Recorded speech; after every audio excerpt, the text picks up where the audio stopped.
Hey, this is Troy Taylor with the Championship Coaches Clinic podcast, sponsored by Reps, Virtual Reality, First Down Playbook, Rack Coach, Tip of the Spear, the Top Hopper, and Sports Workbook.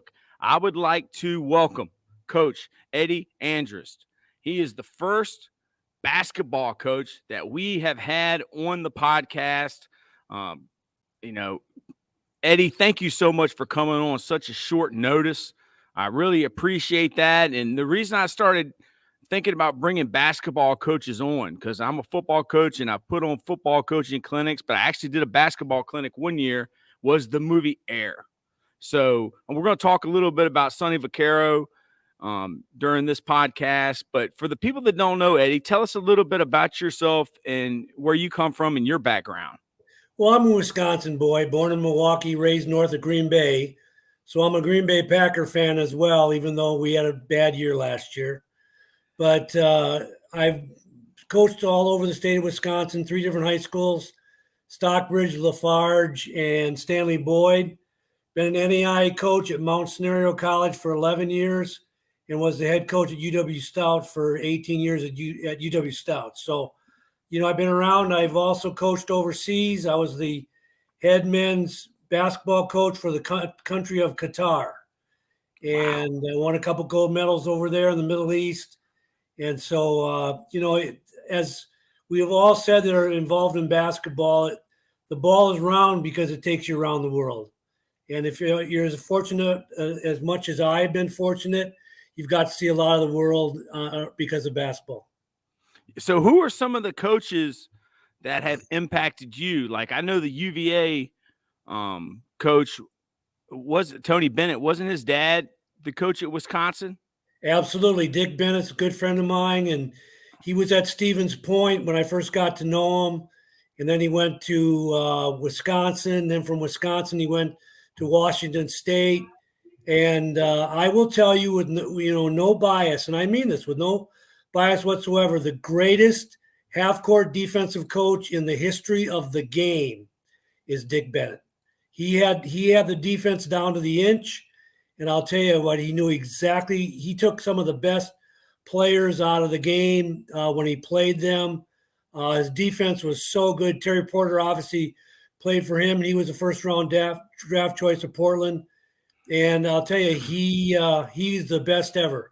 Then, of course, the great Bull Ryan, great friend of mine. Bull Ryan was the head coach of Wisconsin when they went to the Final Four and the national championship game against Duke. And, of course, he was at UW Platteville when I got to know him. Then he went to UW Milwaukee and then to Wisconsin. So those are 2 of the great names that I've been connected with. And then, of course, Dewey Mintz, who was the head coach at UW Stout. When I came here to Stout back in the 70s to play for Dewey, I got cut, and then I turned into coaching, and that's been the greatest thing forever, ever. So I give a lot of credit to Dewey Mintz. Coach Bennett's son, to be the first coach, to lose to a 16 seed in the tournament, and that interview that he gave after the game, I mean, that was just elite. I mean, the guy understands competition. He's a man of God and a man of character. And then to come back the next year and to win it all. I mean, were you surprised at all, or do you know Tony Bennett? I know Tony, of course. I knew him when he played for his dad at UW Green Bay. Dick was at UW Green Bay also after he left Stevens Point. And I'll tell you, nothing that Tony does surprises me because he is such a great man of faith. And, I'll tell you, the interview, like you said, the interview that he gave after that loss to the 16th seed, and they got buried. And they had a tough one this year too, Yeah, and I'll tell you what, they really just a great interview he had after that because he's got great perspective. Amen. I even showed that to my players. And then when they did win it, I mean, I used to show my football players just those games and how they played at the end and how, they were so clutch, with, the steals and the making their free throws and everything. So, once again, attention to the details, their defense, their pack line defense was great. Their blocker mover offense and the wrinkles they did out of that. the guys that really win, the guys that are really good, are really great coaches at the details, and he's one of them. Amen. So, I've heard stories of like Bill Parcells when he was at West Point, becoming friends with Coach Knight, and, Al Groh would go when he was at UNC as an assistant and watch Dean Smith coach. Have you ever had any like interactions with football coaches, and, do they ever, ask you about your coaching style and how you do things? Yeah, especially at all levels, at the college level. As coaches, we talk between us, and just like you said, it's about what makes you tick. What do you feel is the most important thing in coaching, and what makes your program successful? And it doesn't matter if it's a hockey coach. My one of my best friends, a hockey coach at UW Stout, and we always sat around and talked about coaching style and dealing with kids and dealing with adversity and recruiting. It's endless, and the more you can gather from other coaches of other sports, the better coach you become. And I mean, I love football players that play basketball. I mean, I think probably basketball coaches feel the same way because football players are physical.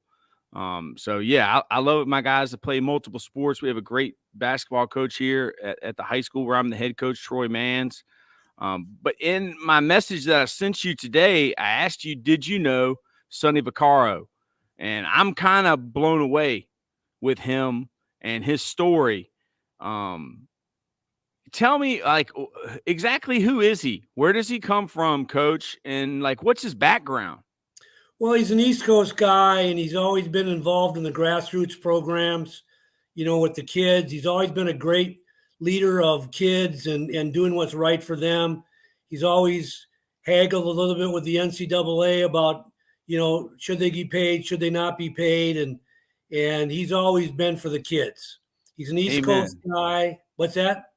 Amen. I mean, that's what a great coach told me, Mike Smith here in Virginia, won 15 state championships. If you're for the kids, I'm for you.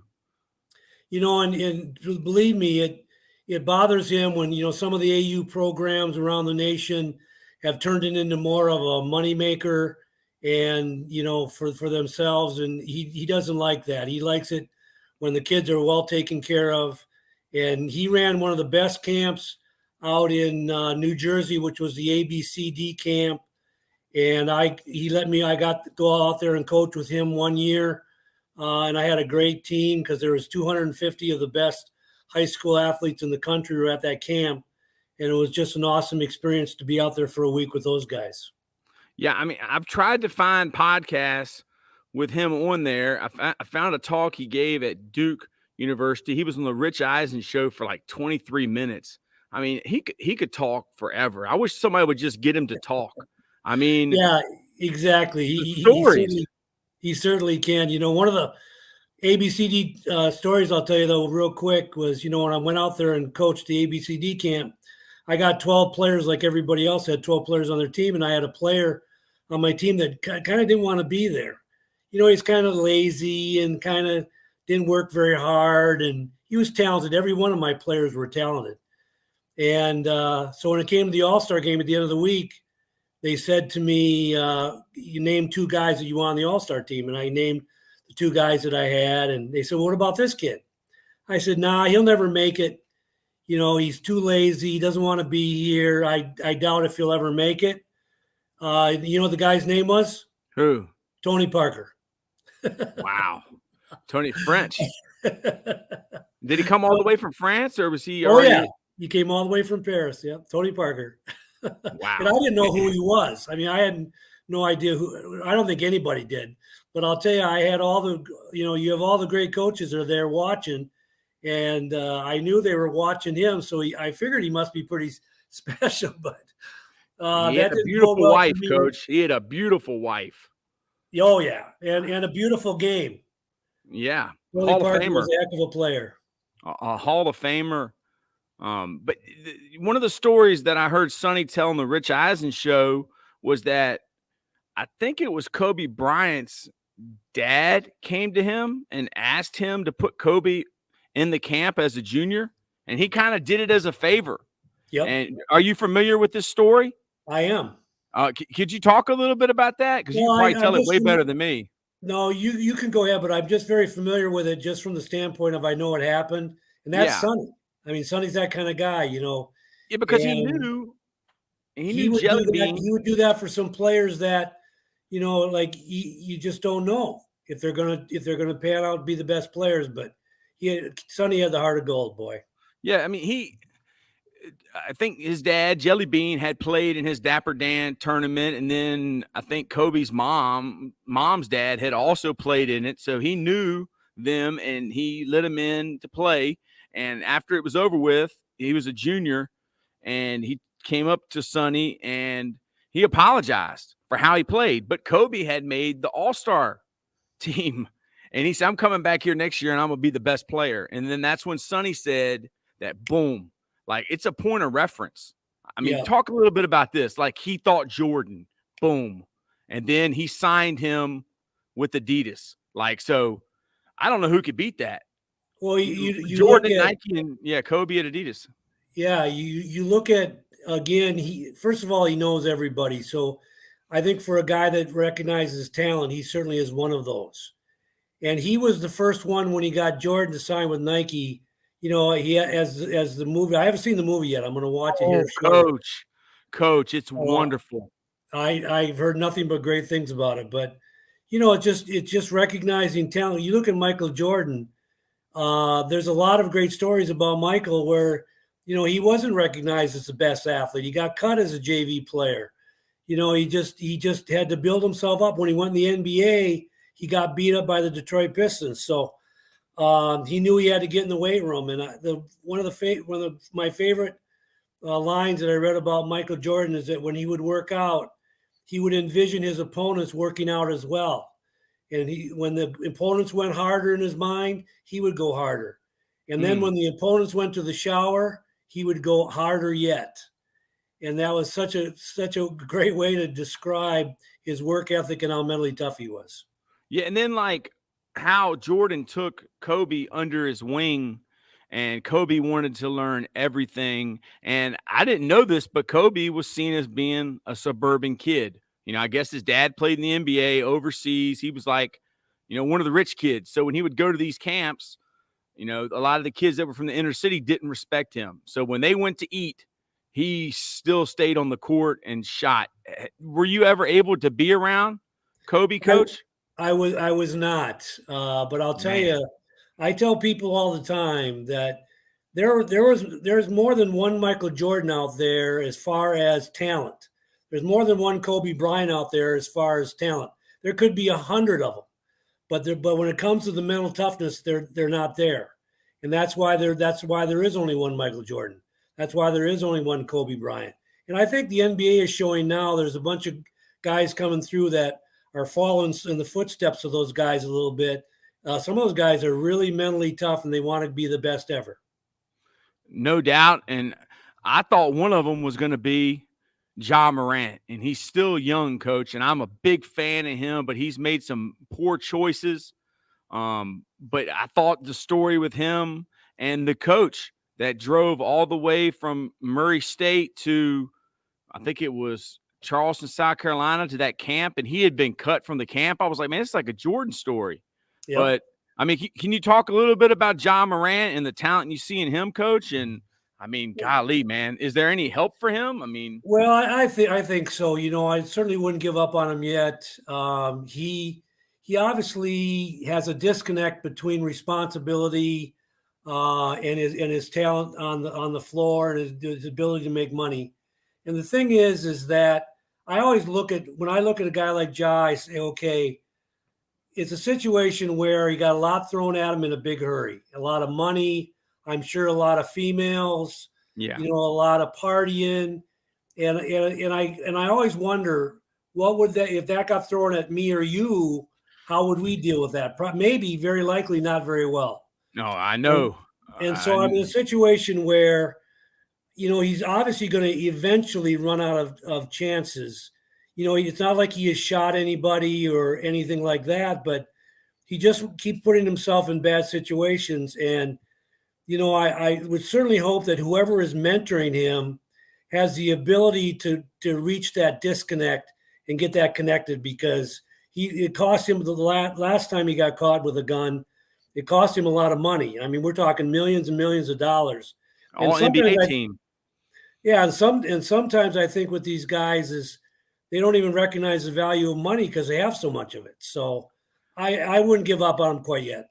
Okay, right on. I appreciate that, coach. And, heck, I mean, 2 basketball seasons, I didn't know who he was, coach. My son kept Exactly. talking about him, and then I was like, "Who is this guy, Ja Morant?" And then I was like, I fell in love. So I hope he gets right, coach. But a guy, I don't know if you know much about his story, but I'm pretty sure you do, coach. I mean, you won 600 games. Jimmy Butler. I mean, to be a guy who's been kicked out of his house at 13 and then sign his letter of intent at a McDonald's. I mean, that guy, when he talks to the media, coach, I mean, it's like a Kobe Jordan type focused, team centered guy. Can you talk a little bit about him, coach? Well, I certainly wish that he was a Milwaukee Buck, because obviously And from Wisconsin, I I'm love a, Giannis too, man. oh I my mean, God, I'm a Milwaukee Buck guy, but he is so tough. I look at him and I say, how I don't even, I try to devise ways to stop him in the game, and I'm what do sure you that mean by that, coach? What do you mean by he's tough? Is it physical toughness, mental toughness, or is it everything? Like, what does that it's mean? got to be it's like Michael Jordan. It's the whole combination. There's a lot of guys that are really talented out there that aren't very tough. There's a lot of guys that are mentally tough that aren't very talented. But it's Yes. a rare gem when you can find the combination of both. And it's just like we talked about Jordan and Kobe. It's like they are so mentally tough. They were so mentally tough when they played that it didn't matter. You couldn't do anything against them. And Butler's the same way. When I watched him put up 56 on the Bucks in the first game, I'm sitting there in my mind trying to devise, how am I going to slow this guy down? Because if you double him, he would find the open guy. And I'll tell you, to me, one of the greatest things I loved about him was he's so humble. The second thing Yes. I love about him is they're still going. And I'm a big Miami Heat fan now, because I'm the kind of guy that if you beat my team, which was the Milwaukee Bucks, I Yeah. want you to win it all. I don't go the other way. I want you to win it all. Yeah, coach. Well, you know what? You're right. Because, I mean, I had a team beat me in the regional championship, and they went and won it all. So, I mean, that means you're not that far off, I guess, if the team that beats you won it all. My great friend here, Jim Tim, who is a motivational expert and coach from Rochester, New York, wants to know, what are some strategies to develop mental toughness? And I had a Green Beret, a Ranger Green Beret, come on here, coach. He talked a little bit about this, but what are some ways you develop mental toughness? Well, to me, it's all about how you run your practice. I think a lot of coaches, and I mean a lot of coaches are not very well organized when they run their practices. They have wasted time. They have stand around time. They have boring time. I was spoken at a clinic a few years back, and I said to the coaches, I said, if your kids think your practices are boring, that means you are boring, because a lot of coaches will say, well, kids aren't like they used to be. They don't pay attention as much, and they're right. Kids are more. They want more things. They want things to be snapping more often. And so how practice is mentally tough your practice is in terms of more upside, how you develop toughness, because you find right away how to develop them to being those kids that want to play, but you got to train them. And so many kids are coming from situations where they have been allowed to be lazy, or they were the best kid at their level, the 8th grade, the 7th grade, so they didn't have to work very hard. And you got to break that mold, and you got to break it in a hurry. Amen.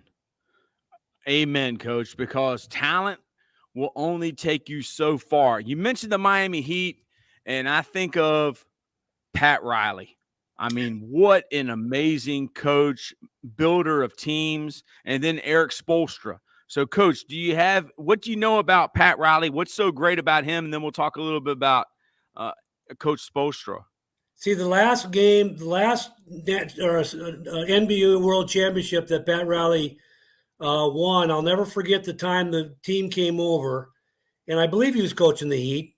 And the team came over, and he wrote. They were down 3-2, and they were down 8 points in the last minute, and he wrote on the board season. And it might even not have been 3-2. It might have been earlier in the series, but he wrote on the clipboard season, and he just held it up to him. Didn't say a word the whole time out.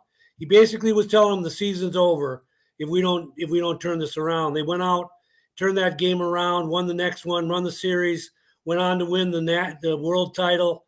And to me, coaches like Pat Riley, they understand timing really well, like when to say, what to say, when not to talk, when to talk. That's what those guys do. And I'll tell you, Eric Spoelstra, I'm going to tell you right now, and there are some really good coaches in the NBA. To me, he is the absolute best. I love watching him coach. I love the strings that he pulls, watching his adjustments. Wow, that guy can coach. I mean, in 1995, I knew he was a video guy. And to work his way up, I mean, he's one of the winningest coaches in NBA history now. But I guess Pat Riley just saw something in him and developed him, and he developed himself. But what is so great about him? You said, is it the timing? Is it the pulling the strings that he was able to do, like learn from Pat Riley? In watching him coach, I can see he's got a personality that the players are comfortable with. He's not a yeller and a screamer. He doesn't go overboard. He's not too laid back. And the players you can tell they're comfortable with how he coaches. Number two, you can tell that he makes a lot of great adjustments. When things aren't going well, an ATO, he'll come out of a timeout, either run a great play for a score or get a great stop on defense. And he just pulls the right strings. Who you have on the floor, when you have them on the floor. The combinations that you're working with, whether you're going small or going large. He just seems to pull all the right strings. And, I get a little tired of some of these basketball talking heads say, well, the NBA is a players' league. I totally disagree. Everybody's got good players. Some have a little better. The NBA is a coaches' league because the best coaches, the cream rises to the top. The best coaches, now every once in a while a coach maybe not quite as good slips through and wins the NBA title, but most of the time the guys that are on top in the NFL, in the NBA, those guys can flat out coach. And I'll tell you, that's the difference between winning and losing at the highest level. The people that are winning Super Bowls can coach. The people that are winning NBA world titles can really coach. You don't get lucky to get where those guys are at. Yeah, I mean, one of my favorite guys, that I've studied and read his books and listened to his videos was Phil Jackson, the Zen master. He said he's a Heyoka, a backwards walker, sacred clown, a Heyoka empath, him and Dennis Rodman. What was so great about Phil, other than, he's got Michael Jordan, he's got Kobe Bryant, but I mean, what was so great about him, Coach? But here's the deal. Can you imagine as a coach, seriously, let's talk, me and you. Can you imagine as a coach sitting Michael Jordan down and saying, Michael, I can't have you scoring 60 a night. I got to get you back to 30. Can you imagine sitting Michael Jordan down on that? That's unbelievable. But obviously he recognized the fact that if Michael Jordan would only score 30 a night and get everybody else involved, they could be pretty special. And how'd that work out for him? Yeah. I mean, six. So anyway, yeah. So anyway, how many coaches could have done that? I don't think there's a lot of them. And so the thing is, once again, he knew he had a vision. This is how we need to play. This is how we have the possibility to win. Then of course he went to the triangle, ran the triangle really well. Nobody runs the triangle, but Phil ran the triangle. Well, what was the coach's name? What was the coach's name that he had? Yeah, I'm thinking of it too. I actually went to a clinic with him. I saw. I'll think of it, but yeah. He used to coach in Texas. I know what you're talking about. And Then he goes to the Lakers and wins, what, 5? I Yep, mean, with yep. Kobe And they ran the Bryant. So, triangle. And they ran. Can you imagine a one-on-one player like Jordan going into the triangle and running the triangle? Nobody would have had. Nobody, well, everybody. explain, Coach. I don't really even know what the triangle is. So explain it to me, Coach. Well, it's basically it's a continuity that operates. It's a continuity motion, if you want, that operates a lot off the elbow, and a lot of the cuts come off the elbow. A lot of the passes go into the elbow, but all the cuts are timed, and it's almost like the passing game. And but if you run it So it's correctly, spacing. It's based on spacing. it's based on spacing. If you run your cuts correct, you get a lot of wide open shots. And as you know in the NBA, if you get a lot of wide open shots, you're not going to miss them.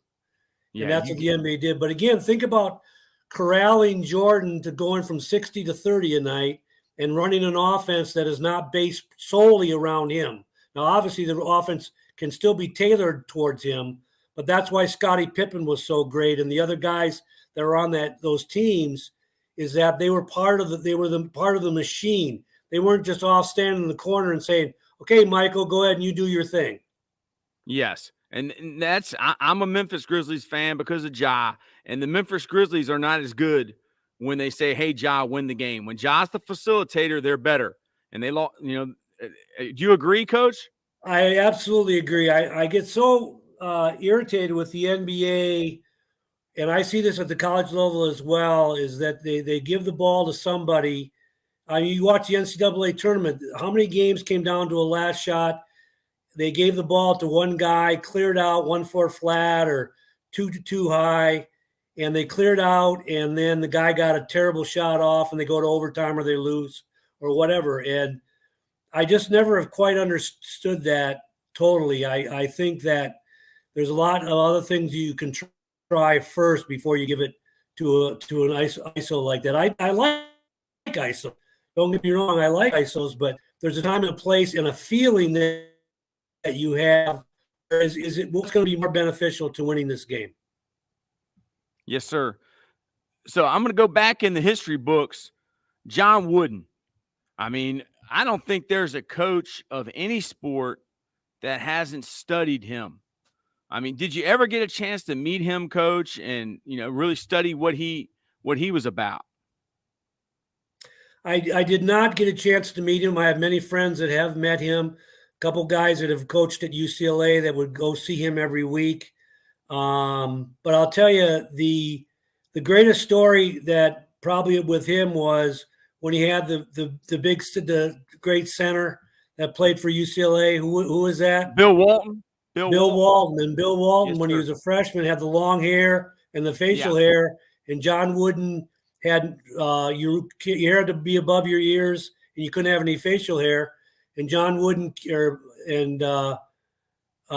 came to John Wooden. He said, "Coach, I've decided that I'm going to keep my hair because I think it's my right to be able to do that." And John Wooden said, "Well, I respect your opinion on that. I respect your." He said, "We will miss you. We will miss Yeah. you." We'll And miss he you, went down Bill. and got his haircut. Yeah, we'll miss you, Bill. Nobody's bigger than the team. I mean, Exactly. like I'm going back in the history books here. My dad loved this guy. I mean, if I was a basketball coach, I'd be throwing the chairs on the floor. I mean, I would hate referees and they would hate me. Bobby Knight. Have you ever gotten a chance to meet Coach Knight? And I Without mean, question.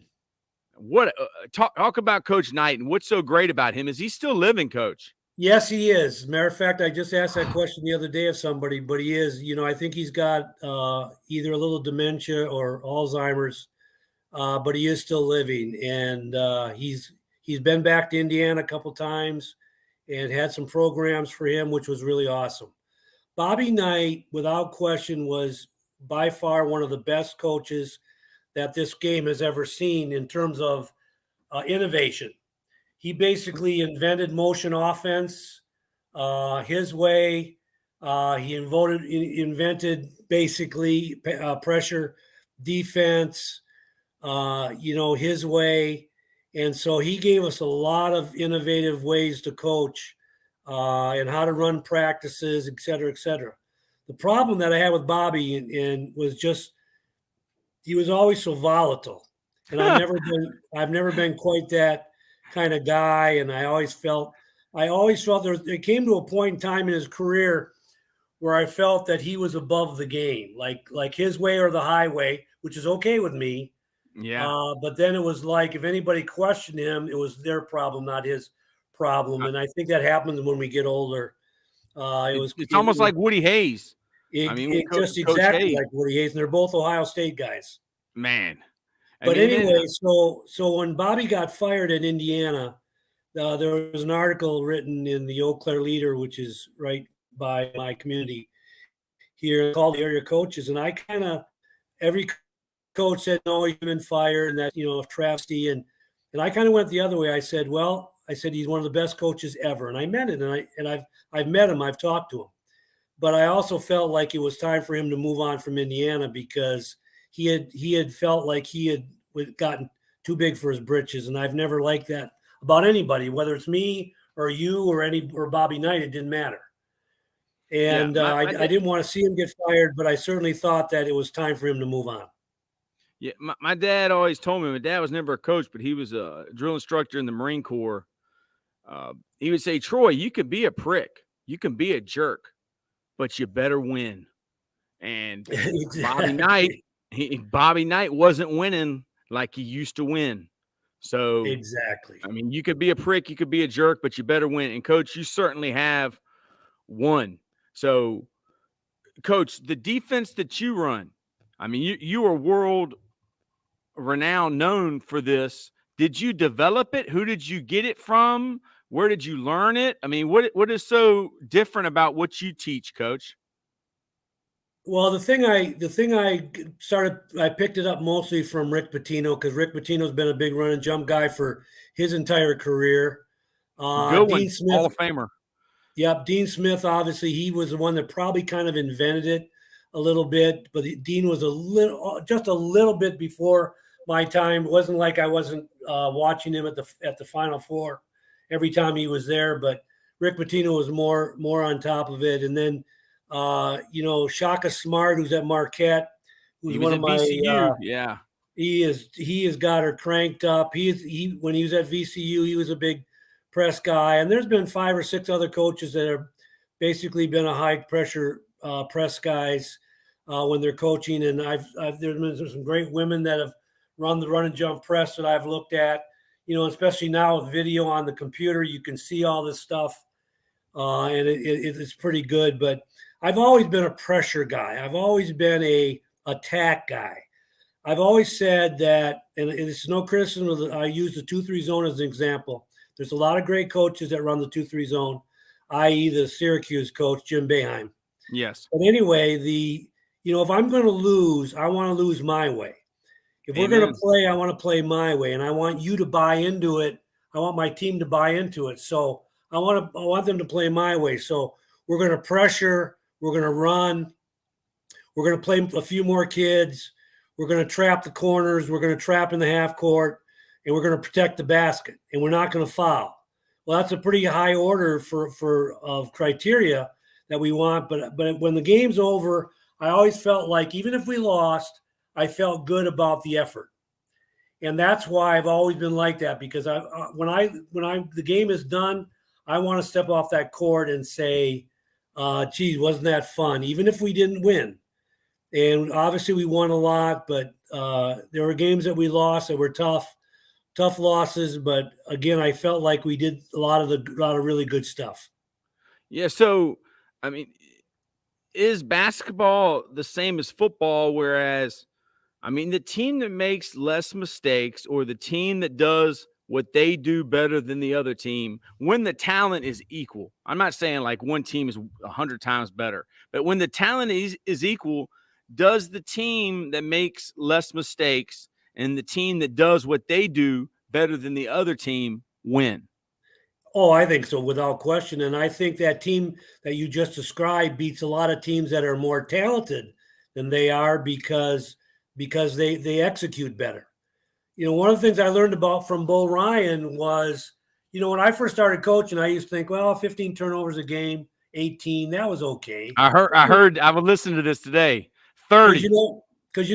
we're running, we're pressing, we're pushing, and Bo Ryan basically taught all of us that the kids will get away with what you allow them to get away with. And so when all of a sudden I changed my ideas and said, we don't want any turnovers.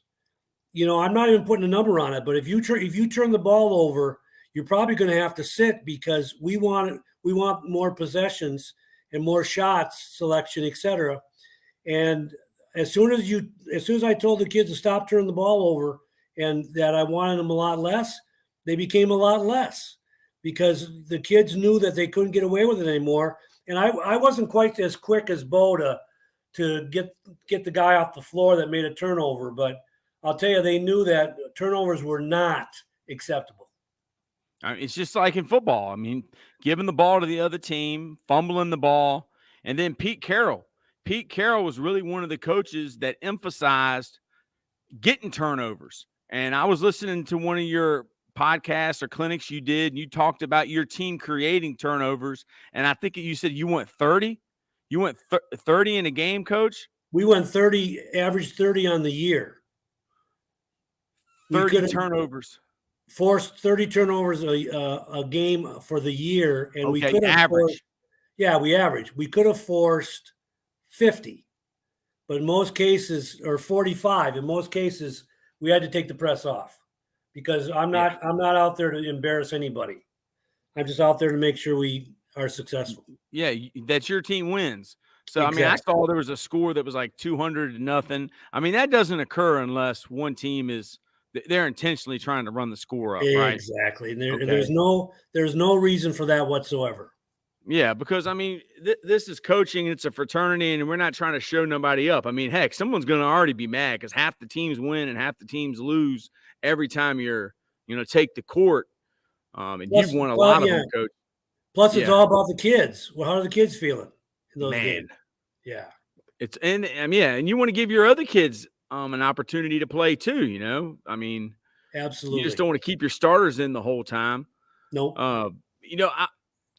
Going back to Coach Knight and thinking about, Coach K, his disciple.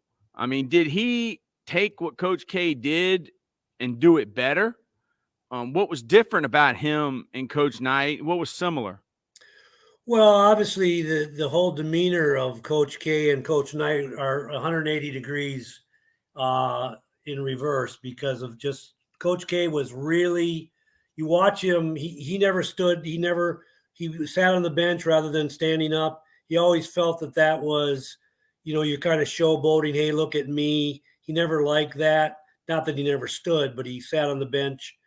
And Bobby Knight sat on the bench too, but obviously their personalities were a little bit different. But yeah, Coach K took a lot of what Bobby had taught him, and then like we all do as coaches, just kind of tweaked it to fit what he wanted to do, invented some things that he liked, made some adjustments, and as they say, the rest is history. One of the greatest coaches of Final Four victories of all time. Yeah, no doubt. And I was watching something on YouTube talking about the Dream Team and Chuck Daly. I didn't even know this, but they scrimmaged the college team.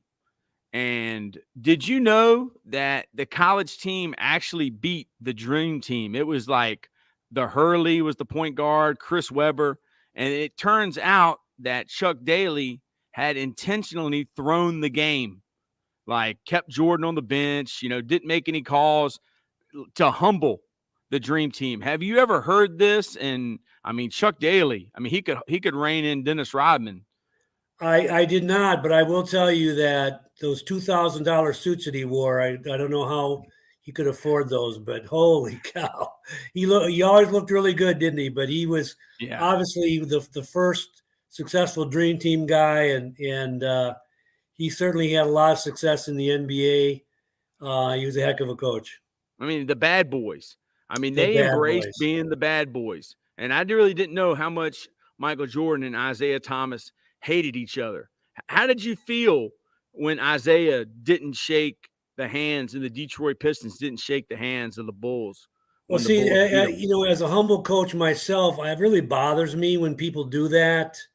And I know some great players have done that. Some not so great players have done that. Some people that you would never expect have done that.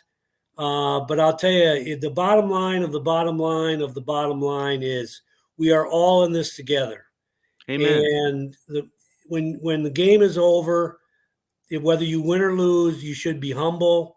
You should have humility. For the Patriots, it was Tom Brady would always tell you he was told when you lose a game, speak very, very little. When you win the game, speak less. Mm. And that's always struck me as a great words of advice. Humility should be a great part of this game. Yeah. So, we talked a lot about, the older coaches. Anybody that we skipped, anybody that I didn't mention who was really a game changer. I mean, there's so many great coaches, but anybody that just pops to your mind, Coach? Oh, I'm sure as soon as we get off, I'm sure I'll remember them. Yeah. But I'll tell you, there are so many great coaches, and Don Meyer, who was at David Lipscomb down in Tennessee. I don't know. I know Don. I got to know Don really well.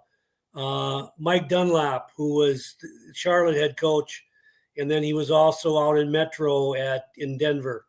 When I think of those two guys, they had everything down to the detail. They were so detailed. I remember going with Mike Dunlap to his clinic in Denver, and I never took so many notes in my life because everything he said was gold. Everything he said was unbelievable. Don Meyer was the same way, and I'm saddened that we lost him at such an early age to cancer. But the thing is that those are the kind of guys. There's a lot of guys out there like them that really understand the game, and the more you can get from them, the better you become. The better you become, the more you will win. The thing I always tell coaches, especially young coaches, which I wish someone had told me sooner, is stop worrying about the wins. The wins will come. Take care of the business. Take care of the X's and O's. Take care of your kids. Take care of the process. And then Mm. all of a sudden, when you look up at the scoreboard, it'll tell you whether you won or lost. The less you worry about winning, the more I promise you will win. Yeah. I mean, Nick Saban embraced the process. Bill Walsh, don't worry about the scoreboard. Bud Foster for Virginia Tech, win what's important now. It's all what you said, Coach. It's about the process. You know, as a high school basketball coach, in Virginia, we really don't have any rules, Coach. I mean, you can practice year round pretty much, other than during dead periods and on Sundays. I mean, as a high school basketball coach, you got players playing AAU and travel ball. So, I mean, I don't know how much that was when you were coaching high school before you went to college, but, what's your ideas on that? Do kids have to play AAU travel to get recruited? And how does a high school coach handle that? Well, I'll tell you the biggest thing. I'll ask you. Had a couple questions in there, but the first thing I will tell you, if a player is good, they will be recruited. Nobody hides anymore. So let's say that, Troy, you're a pretty good player and you decide that you're going to work all summer, get to the gym and work out, but you're not going to play AU. Trust me, colleges already know about you. They know you're a good player, and they will sign you to whatever. And so the thing is, nobody hides anymore. And so we, as coaches, we have to be very careful about how much stress we put on players to do this and do that. They have other things that they want to do, and you can figure that out by setting your team down and saying to your team, what do you guys want to do? What do you guys feel is appropriate for how much we should play AAU or how much we should play summer league? How many camps should we run in the summer?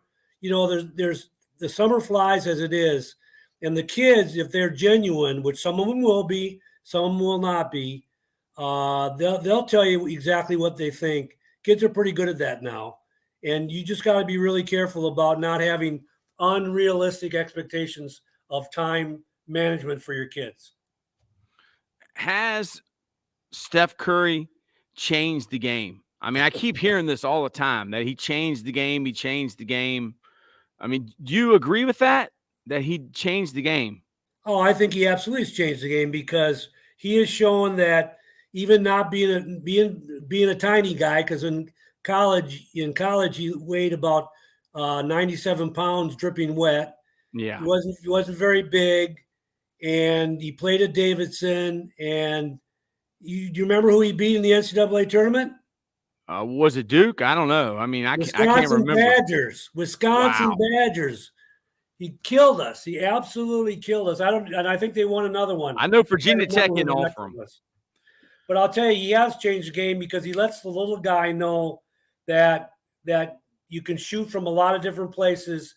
You work on your ball handling, because he worked hard to get where he was at. So Oh he yeah. certainly has presented the option of little guys that are 6 foot, 5'11", 5'10", even though Curry, I believe, is 6'4". But didn't have a lot of weight in college, but boy, was he good, and he still is. So just the ability to shoot. I mean, he shot and he shot and he keeps shooting and he can handle the ball and get to the rim and finish. I mean, yeah, I guess he has changed the game. So, Coach, I mean, this is what everybody always asks: who is the GOAT? Who is the greatest of all time? Oh, there's no doubt in my mind. I'll just go with the number of championships, and back when he was more of the man, Michael Jordan. Obviously, it's easier for the older crowd to go with Jordan because we were around him Mm-hmm. more. And LeBron, obviously, it's almost, to me, it's like not even comparing apples to apples. In other words, LeBron is, yeah. Can't there be more than one GOAT? Yeah. I think there can be. Yeah. And Kobe Bryant could be considered a GOAT. And so the thing is that I just think there's more than one GOAT, but I would go with Michael Jordan. Yeah. But even LeBron, like, I don't know if anybody has ever had the level of expectation that was placed upon him, even as a high school player, the next Michael Jordan, the king, and to live up to it. I mean, that's almost harder than being a John Moran or a Michael Jordan. Got cut by your JV team or varsity to go to JV, coach. Absolutely. I agree. I agree with you. The bottom line is there's no right answer. And Yeah, right it's, on. it's, They're all good, great players, not yeah, just good, greatest of all time. it's a wonderful debate. You look at Tom Brady. Is he the GOAT? Well, here's Tom Brady. He was about 200 pounds dripping wet. He had no muscle when he went in the NFL. He's not a really good athlete. You ever watch him run, you wonder how No, he can even run down the field. And so how you call him the GOAT because of the number of championships he won, which is fair. But the thing is, I think there are a lot of other players on that team and a pretty doggone good coach that has something to do with that as well. yes, sir. I totally agree. So for the young coaches that are out there, there's guys who maybe AAU coaches that want to get to high school, or rec coaches that want to get to high school, or high school guys that want to get to college, or college guys that want to get to the pros. I mean, what advice? Because they always say, "Well, how do I move up?" What do I need to have on my resume? What do I need to say? Who do I need to email? What's your advice you give them, Coach? My advice is you have to get to know as many people as you can. Somebody knows somebody knows somebody. Back when I was younger, I knew everybody. I would go to the state tournament in Wisconsin. I never could watch the games because I was talking to everybody. I'd Yeah. go to the bathroom, and then we'd all stand outside the bathroom, and I'd talk to this guy for 2 minutes, and then 8 other guys would come up to talk to me, and I'd just keep going back and forth and back and forth and back and forth. Well, the reason I got to know so many people was because I did a lot of basketball camps. So I worked basketball camps. I got to know college coaches, got to know Dick Bennett, got to know Bo Ryan, et cetera, et cetera, et cetera.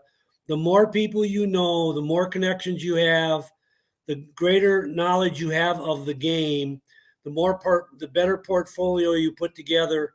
Then you start, and I will tell you this: for most cases, going from high school to college, you're probably going to have to take a job that doesn't pay very much, if not free, because you need to get that college experience to move into a college position, and that, as we know, that's never easy. So Yes, you sir. got to be able to sacrifice a little bit and try to jump on with the right guy that you feel is a shaker and a baker that can help you move up. Attach yourself to a rising star. Absolutely. That's what I one wish coach I has would told attach me. myself to Bo Ryan back when he was kind of, when he first was at Platteville, he was kind of a nobody, and he well, he was more than a nobody, but still he hadn't done much. Then he won 4 national titles at Platteville, and then moved on to UW Milwaukee. But I got to know him while he was at Platteville, and kind of wished at the time I would have just said, "Bo, I need to come and coach with you because I just know you're a shaker and a baker," and he certainly was. Man, a shaker and a baker, Coach. I mean, how can you tell? I mean, Exactly. How can you tell? I guess, Sonny Vaccaro, who did he miss on? I don't know. I mean, he loved Tracy McGrady. Tracy McGrady was a great player, but to get Michael Jordan and Kobe, and he threw the bank at LeBron when he was with Adidas, gave him more money, and he just went with Nike. I mean, Yeah. is it just Well, a feeling, Coach? with Sonny had great vision. He had great creativity. He knew what in his mind, he knew what would work and what would sell and what would be explosive. And he was right. Sonny didn't hit on everybody. He might have picked up a guy and the guy turned out to be nothing. We all have that idea. We have creativity and we want to make things happen. And in order to be successful, you have to fail first. And you have to be able to fail and bounce back, and that's what Sonny did. Yeah, so Coach, you got to watch that movie, man. I'm going to. It's kind of like football movies. Sometimes people are like, "Well, Troy, did you see that movie?" I'm like, "Nah, I ain't watched the football movie, man." I was just like, but I really enjoyed it, Coach, and that's why I wanted to start getting some basketball coaches on here. And like in our program and on this podcast, we kind of hang our hat on 3 things. I'm gonna kind of ask you like what you hung your hat on, not X's and O's wise, but like our program and this podcast, we hang our hat on like 1, changing lives, 2, helping people get to the next level, 3, building champions for life. So what did you hang your hat on in your program, Coach? It was always important to me to show the kids that I cared about them, that they would buy into the caring part of our program. I didn't want anybody leaving our program, not that they never did. I didn't want anybody leaving our program feeling like I didn't care about them. As the old saying goes, they don't care how much you know until they know how much you care. And the thing is that was really important to me. It was important to me to be close to the families, important to me to be close to the players without being their buddy.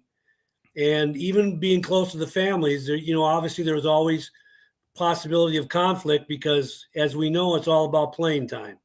But I accepted that, and I accepted that by getting close to the parents. They knew that I cared about their son or daughter, whoever I was coaching at the time, and they knew that I cared about them, and they couldn't fault me for that. Yes, sir. So for the coaches that are watching now or the coaches that are going to watch, Coach, how can people get a hold of you? You have a website. How can people get up with you, Coach, and buy your system? My website is eddiebasketball.com. And so that if they go there, all my contact information is there. If they want to just email me, they can email me at Andrist, one word, at outlook.com. Eddie, Eddie, not, there's no Y's, Eddie, Andrist. And I tell coaches all the time, I love to talk to coaches about what they're trying to do and what they're trying to accomplish. I get a ton of emails. During the year, I get a ton of basketball game footage that I look through and give them some ideas of what I see, knowing that I don't have all the answers. I'll tell you what I think, and whether or not you like what I think or you don't like what I think, I'm good with it. I'm absolutely fine with it, and but I'm here to help. It's all about giving back to this profession. I've had a great life in coaching. Being overseas at Qatar was a wonderful experience. We barely missed coaching. I barely missed coaching in the Olympics in Beijing. So it was wonderful to see the world. And I'm in the process of just saying I want to give back to all the coaches that I can, as much as I can, giving them as much as I can of my experience over the years. Yes, sir. So eddiebasketball.com, Coach, is that right? Yep. Okay, right on. So eddiebasketball.com. You can get up with Coach. Coach, thank you for coming on. I'm going to end it here, Coach, and we'll stay on here and chat just for a little bit. I have a few more questions I'd like to ask you, but thank you, Coach, for coming on. Thanks again, Troy. I appreciate it. Thank you.